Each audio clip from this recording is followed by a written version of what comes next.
স্ত্রী মোহর মাফ করে দিলেও কি মোহর মাফ হয় না?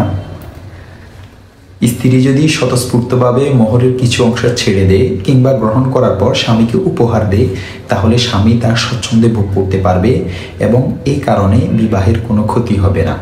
এমনকি পূর্ণমোহর ছেড়ে দেওয়ার বা পূর্ণমোহর স্বামীকে উপহার দেওয়ারও অধিকার রয়েছে স্ত্রীর, যেমন সূরা নিসার 24 নং আয়াত ও 4 নং আয়াত দেখতে পারেন। তবে মনে রাখতে হবে, স্ত্রীর মোহর ফাঁকি দেওয়া অতি হীন কাজ, কারণ এর অর্থ দাঁড়ায় ভোগ করতে রাজি কিন্তু বিনিময় দিতে রাজি নয়।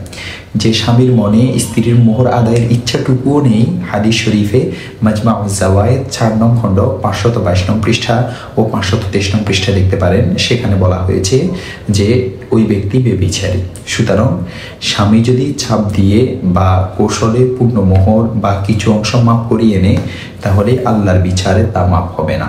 দেখতে পারেন আহকামুল কুরআন লিল জাসসাস 2 নং খণ্ড 57 নং পৃষ্ঠা ও 58 নং পৃষ্ঠা, তাফসীর ইবনে কাসীর 1 নং খণ্ড 442 নং পৃষ্ঠা, বায়ানুল কুরআন 2 নং খণ্ড 93 নং পৃষ্ঠা, তাফসীর উসমানী 100 নং পৃষ্ঠা।